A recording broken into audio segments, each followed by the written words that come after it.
여러분, 잘 생각해 보세요. 이거는 너무나 중요한 이야기입니다. 이 순간순간에 여러분이 뭔가 부족하고, 뭔가 불안하고, 온전치 못하고, 뭔가를 해야 되고, 뭔가를 느껴야 되고, 뭐를 이렇게 마음이 들어올 때에 여러분이 깨어날 줄 알아야 되는 것입니다.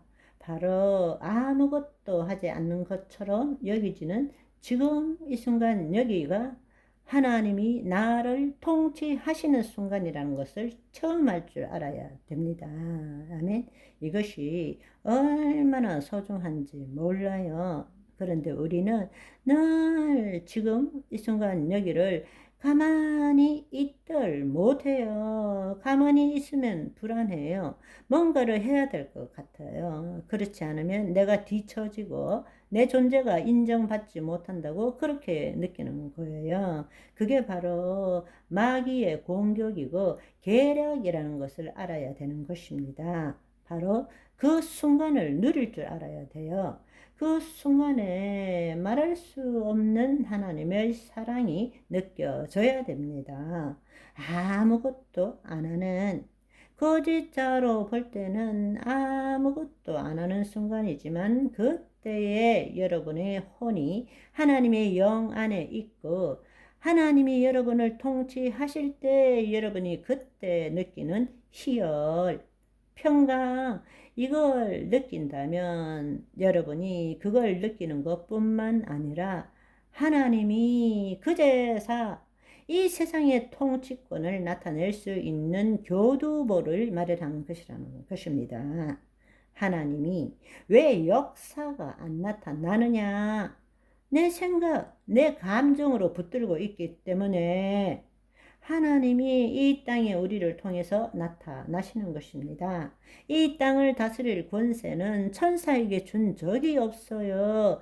하나님의 자녀에게 준 것입니다. 그런데 그 하나님의 자녀가 지금 이 순간 여기를 참들 못해 불안해서 그 순간에 내가 얼마나 놀라운 존재인지 그분의 사랑이 얼마나 깊은지 그분이 주시는 평강과 기쁨 이걸 처음 할 때에 그것은 나와 하나님과 하나 될 뿐만 아니라 더 놀라운 사실은 그제서 하나님이 나를 통해서 이 땅에 그의 통치권을 나타낼 수 있다라는 것입니다. 그때 그러면 어떻게 해야 되느냐? 여러분, 기도가 주여 이게 기도가 아닌 것입니다. 바로 그 순간에 여러분이 하나님이 주신 마음으로 그려보는 거예요. 저 지구 뒤편에 있는 사람도 저 우크라이나 전쟁도 그려보는 거예요. 거기에 하나님의 사랑이 임한 것, 사람들이 기뻐하는 것, 그게 이 땅에서 할 수 없는 기도가 되는 것이에요. 그게 엄청난 능력을 가진 기도가 되는 것입니다. 아멘. 바로 그때에 하나님이 그냥 그려주시는 그것을 내 마음을 일치할 때 그분과 의가 되는 거예요. 의롭게 되는 것입니다. 그리하면 그대로 되니라. 아멘. 하나님 나라의 삶을 배워야 되는 것입니다. 너무 중요한 삶인 것입니다. 여러분이 뭔가 할 수만 있다면 뭐라도 해야 내가 승리할 수 있고 생존할 수 있고 남보다 뛰어난 삶을 살 수 있다? 속고 있는 거예요. 그게 아니라 하나님이 나를 통해서 그의 일을 행하시도록 해야 되는 거예요. 바로 그때 누릴 수 있는 것이 성령 안에 있는 의와 평강과 희락이니라. 그것이 하나님 나라라는 것입니다. 여러분이 오늘부터 그 시간을 갖기를 원합니다. 이럴 시간 있으면 말씀 더 봐야지. 이럴 시간 있으면 뭔가 기도해야지. 아니요. 말씀 보는 것, 기도하는 것이 잘못되었다는 것이 아니에요. 그러나 하나님과 생명적인 관계를 가지지 못한 상태에서 거짓자로 말씀을 읽은들, 기도를 한들 그게 무슨 의미가 있겠습니까? 새로운 삶을 삽시다.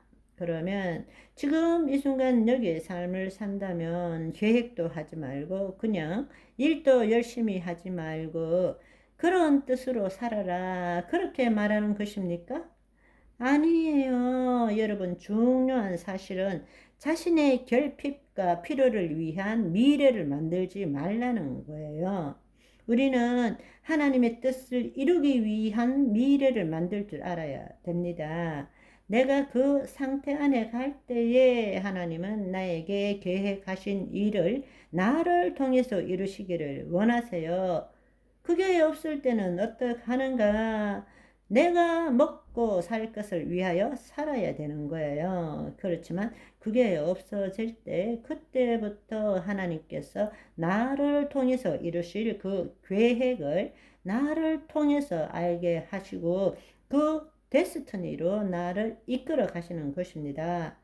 아무 계획도 하지 말고 그냥 하루 살아요. 이게 지금 이 순간 여기에 삶을 사는 것이 아닌 것입니다. 미래를 생각하지 말라는 것도 아니에요. 그러나 내 결핍과 내 필요를 채우기 위한 미래를 만들지 말라는 이야기입니다. 그의 나라 안에 들어갈 때부터 하나님은 나에게 만세 전부터 계획한 그 계획을 풀어내기 시작하시고 그 길로 인도하기 시작하시는 것입니다. 하나님 뜻을 이루기 위한 미래를 가져야 합니다. 그런데 우리는 그렇게 생각하지 않고 우리가 뭔가 물질을 가지고 있다 이러면 이거 잘 보관해서 평생 동안 잘 먹고 잘 살아야지 이렇게 생각하고 있다라는 것입니다. 그렇지만 우리 영혼은 하나님께서 언제 데리고 가실지 모릅니다. 그래서 누가복음 12장 19절에서 21절의 말씀을 보시면 잘 나와 있습니다. 오늘 말씀의 제목이니 한 번씩 읽어 보시기 바랍니다. 오늘은 여기까지. 바이바이.